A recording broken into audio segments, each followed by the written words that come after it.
You know, I was just sitting here thinking about prison, jail, right? And it is like so much more to prison, jail, being locked up than just being locked up. And what I mean by that is when you walk into a jail, right? Whether it's your city jail, which is a holding facility to you either until you either beat your case, bail out, or go upstate to prison, right? So whether you in jail or in prison, you don't even know who you will be like sharing a cell with. That's like we talking about a room, depending on which size you are, right? Because you can be, I'm 6'2".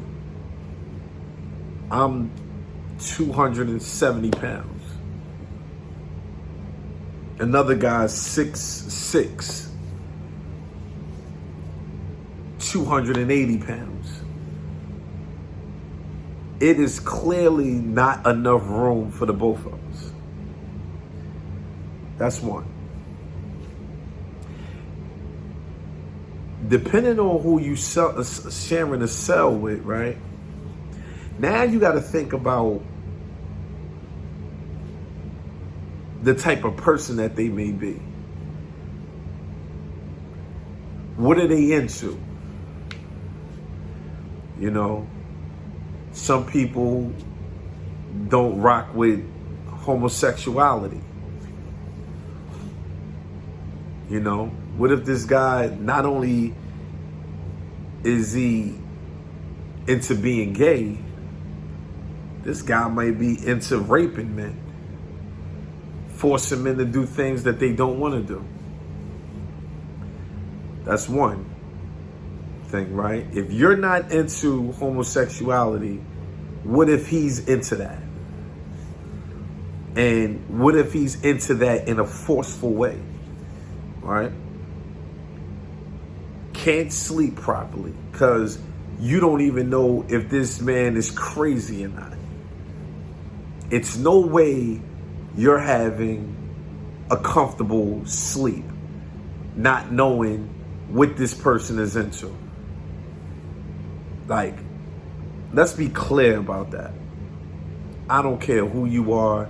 You're not just going to walk into a cell with another man and when it's time to cut the lights off, you're going to have a comfortable rest if you don't know him. Unless this man his character is strictly no harm. All right? And you can see guys like that. You could tell like, nah, they was getting money in the streets, or they in there for something that they didn't do, or you know, they not into that. You can get that type of energy. But what if they are though? You know, stealing, you know, they might be crazy. And I'm not talking about crazy like, you know, they can get crazy. I'm talking about like mentally, it's something wrong with them.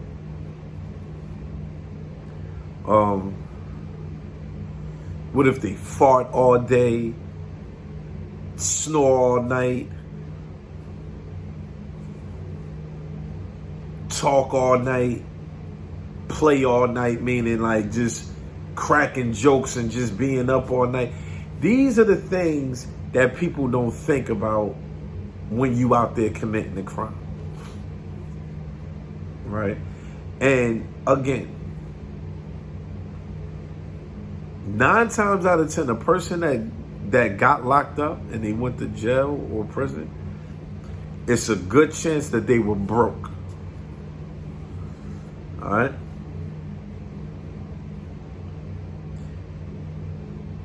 The guy that you sharing a cell with, could be a pedophile.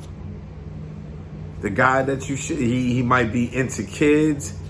He might have like to flash other kids and adults.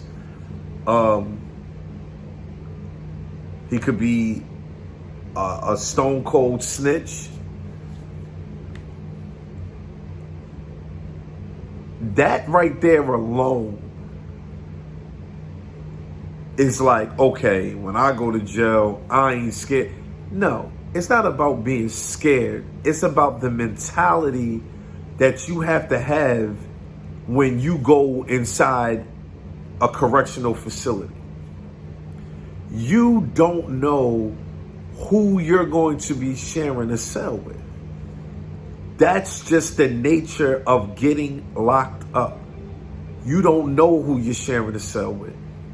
And in the process of you not knowing who you're sharing a cell with, right?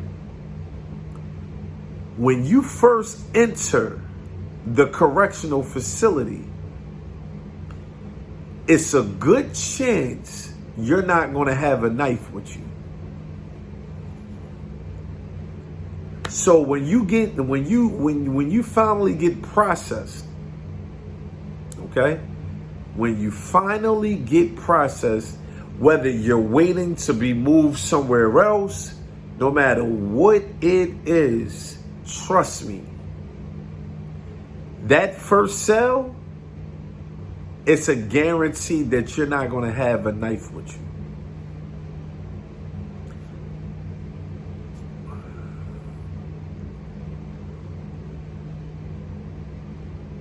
What are you going to do? Do you really? And like I said before, a lot of us don't think about these things because we're just moving. We're just like, yo, listen, I'm doing me. I'm in the streets. I'm not worrying. I'm worrying about living, how I'm going to eat, how I'm going to have fun, the whole 9 yards. Nobody is thinking about what's next.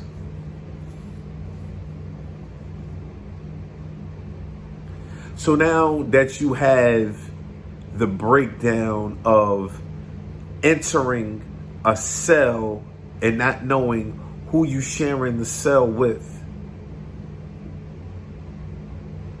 what's next? You may come across a person where they already got rules and regulations. This is what it is.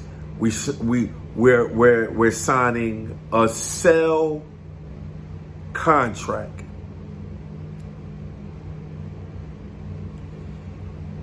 You did all of these things outside during your freedom to be in a box signing cell contracts with the person you're going to be living with for months at a time, if not years at a time. You got to deal with the way they move. Now, let's say you come across a person that's cool, right? Like I'm talking about as normal as can be. All right. They whatever. They just like you. All right. You know, they've been in the streets. They got heart, whatever. But they not off their rocket. You know what I'm saying? Like they pretty normal. You don't know about their attitudes. If they aggy today, if they thinking about their kids, their loved ones, and you know what, this is just one of them days. Shut the fuck up. I ain't trying to hear nothing. I'm just aggy. All in a box. A person may get sick, and then you have to be a part of those germs inside of a box.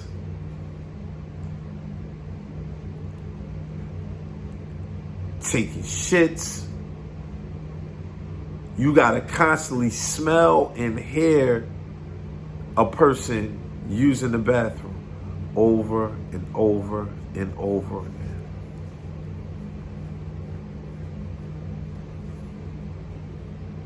Is this the life that you were so excited to see? Is this the life that the allure of the streets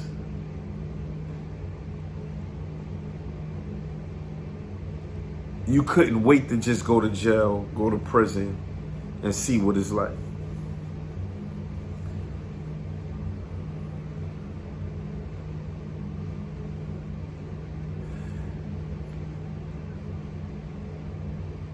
Now, you have to utilize every corner possible. When you walk inside that cell and they close the gate, shut the door, whatever may have you,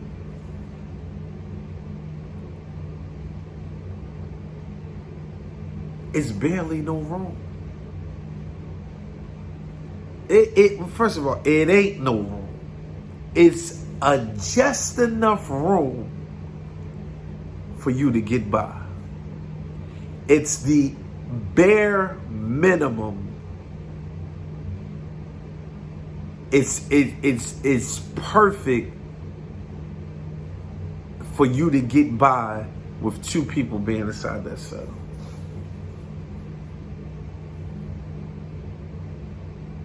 And like I said, if you got a person, y'all both 6 foot plus, over 250 plus, it's gonna be hard, man. I mean, you could do it, but it's a lot of aggravation, a lot of congestion.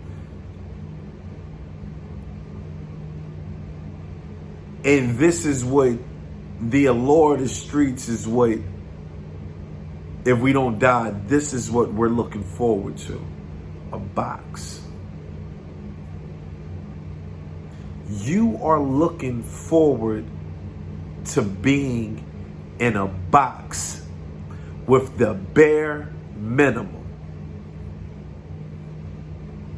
The exact bare minimum.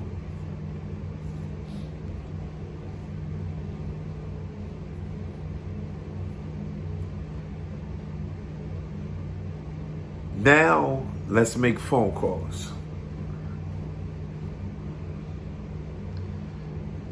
A person is sending you as much money as they can. You want to do whatever you can to make sure that your time in prison, in jail, in a correctional facility is as smooth, as calm as possible. That costs money. You want a cell phone, that's about $1,000. So when you made all these phone calls to get this $1,000, right?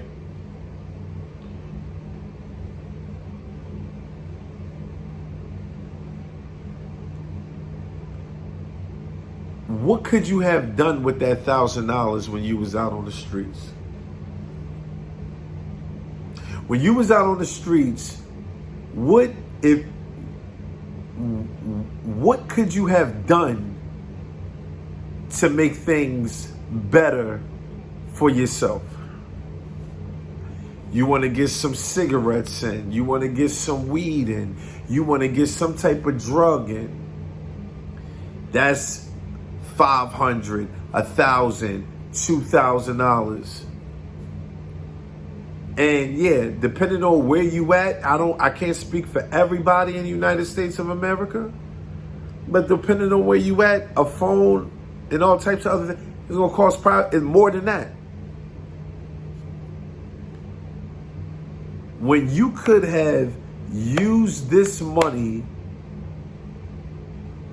into being productive. So many guys go hard to get a cell phone to make their bid, their stay in the prison, in jail, in a correctional facility as easy as possible.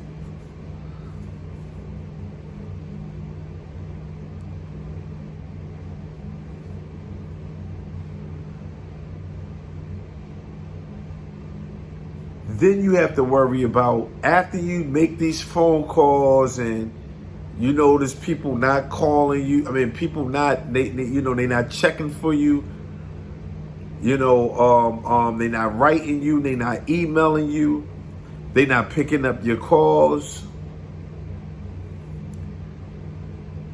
Now your mind racing, because if you got some type of female out on the streets, you thinking about what she's doing. What are your kids doing? What's going out on in the streets? Who's doing this? Who's doing that? What's the latest news?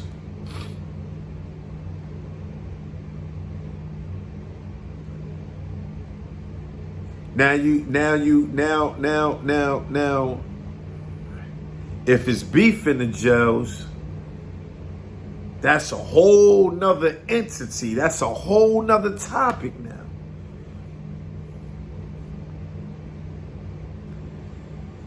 Either you fighting or you knife fighting.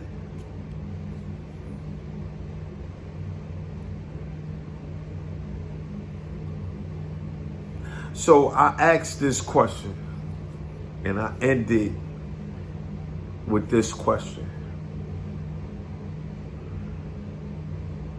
Well, the first statement is my statement first. When you look at your life, even if you had it rough,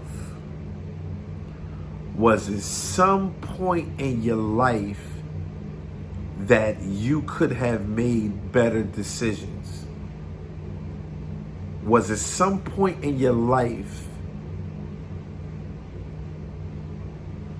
that you could have changed things because you at least had one support, meaning one person to support you? Could you have made a better decision? I guess this is a question. Could you have made a better decision? Was there some point in your life that you could have made a decision that would have changed your life forever? Because I understand that we have people who are born into it, right? It ain't no changing them. Ain't no denying them. It is what it is. These are the people that they were just born into the lifestyle. They had no choice. Their upbringing was crazy. The whole 9 yards. I will be a fool to tell you that we all have an opportunity to do what's right. Or it's no such thing as wrong. It's always right. You just have to do it. Come on. Let's make sense out of it. Life and people will never be perfect. It's going to always be evil. It's going to always be love. It's going to always be bad. It's going to always be good. You need the two to balance the scale. But for you, did you have an opportunity in your life to actually change the way you are living? Okay? Number 2, was it all worth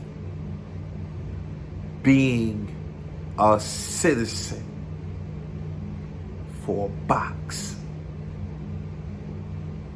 and adapting to jailhouse etiquette.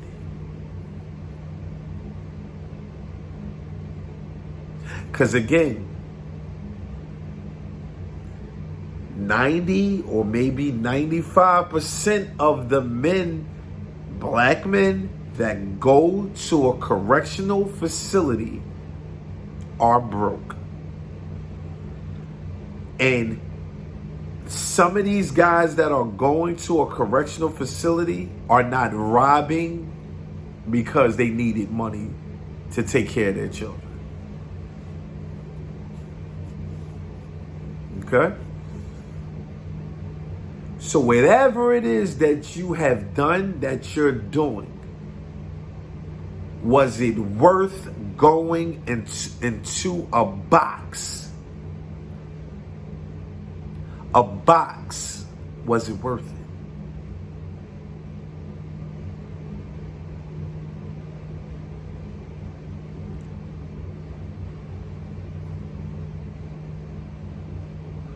You have to ask yourself these things.